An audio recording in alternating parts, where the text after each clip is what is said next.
Hi, I'm Zach. I'm Zubeyir. And welcome again to Zack and Zubeyir's Tea Circle. How are you? Thank you. Tea is here. Yeah. Oh, you're in a good mood today. How do you know that?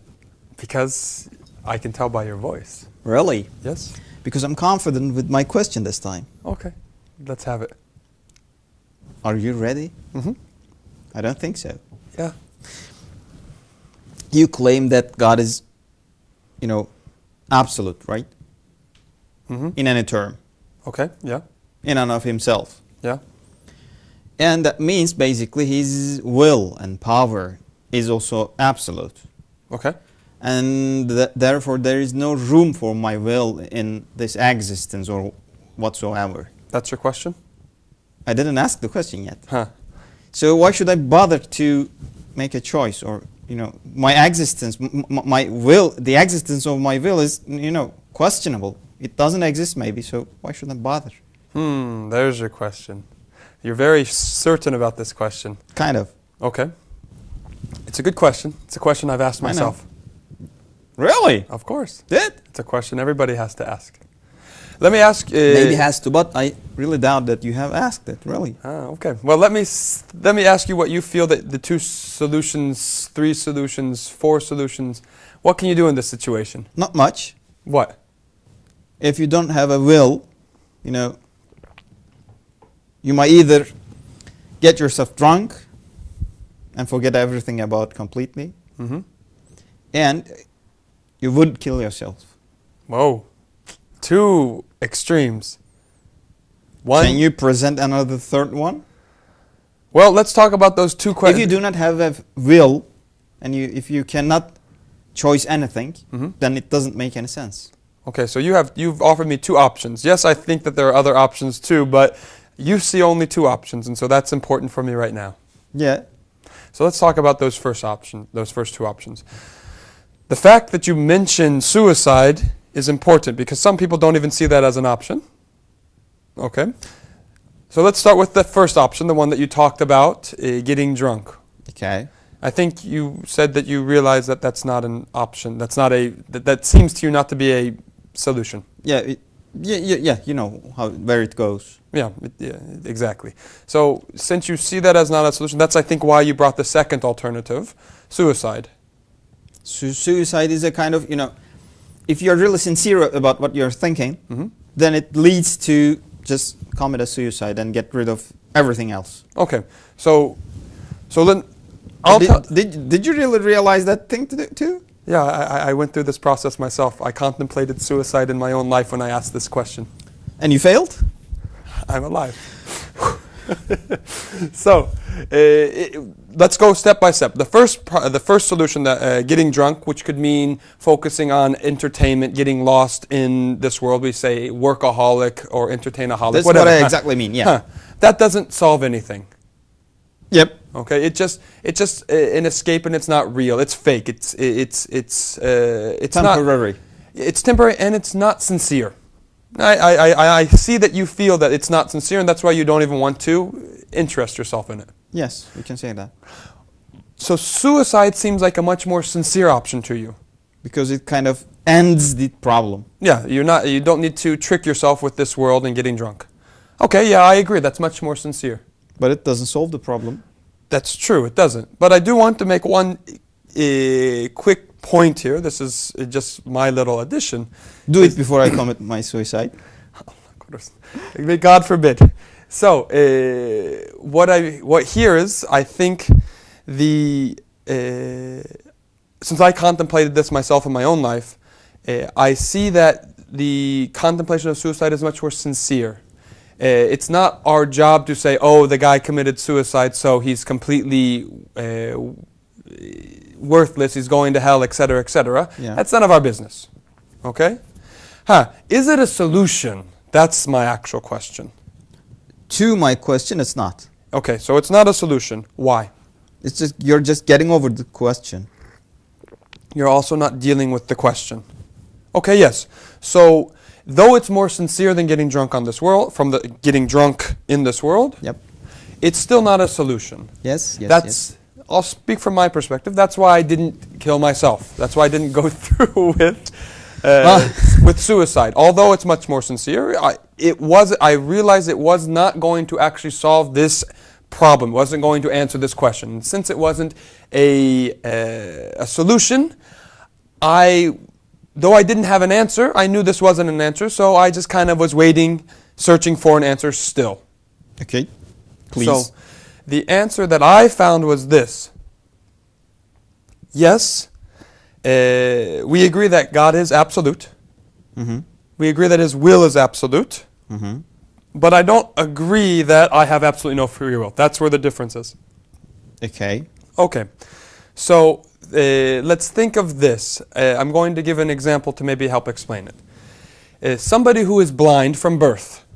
Okay. And somebody who can see. You, for example.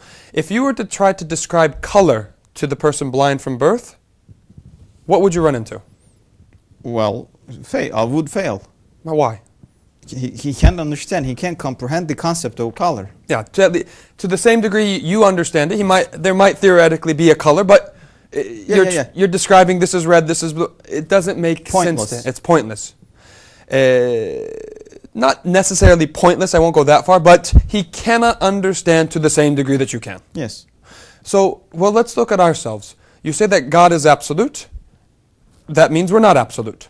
I think we agree with that. Yes, sure. I don't feel like an absolute one. You're not. I mean, we none of us are. We can see that in our own existence. So, with that, you're not absolute, and he is absolute. Oh. I think you got it. I can't see colors. So there's no way of seeing, understanding the concept of colors, understanding the concept of being absolute in my perspective. That's what your conclusion is. Yeah. Since you're not absolute, you can't fully comprehend absolute to begin with. So what's to me?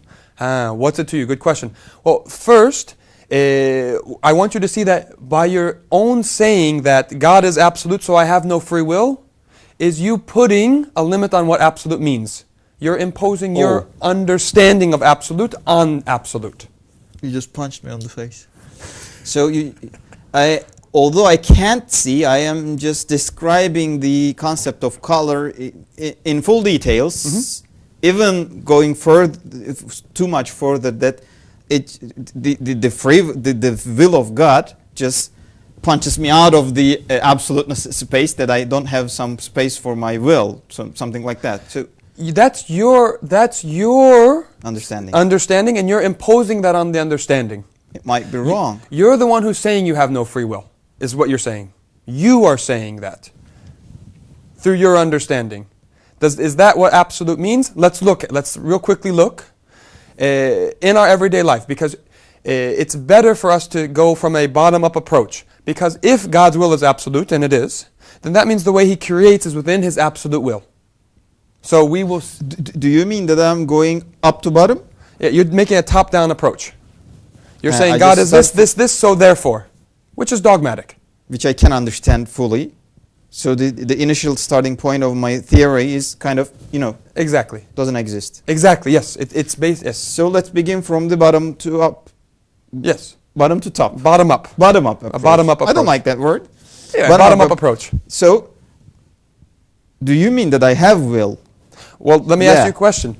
Do you feel that you have the ability to exercise choice in your actions? Even my initial question was the proof of that. Okay, good. That's yes. For example, I suggested that the existence of absolute will of God means that I don't have will. I just concluded that. So I choose to commit a suicide. That's just the, Exactly. You're exercising your will there. If you really wanted me to put it in like this, if God's will is absolute, and you have this question, then you have no choice but to be interested in it. Say it once again. To show the flaw in your argument, real quickly, that you started with, if you say that God's will is absolute, and there's no room for nothing else, and no room for my own will, but you have this question to begin with, it means that He willed you to have this question, and since He willed you to have this question, you have no choice but to search for an answer. To find the answer.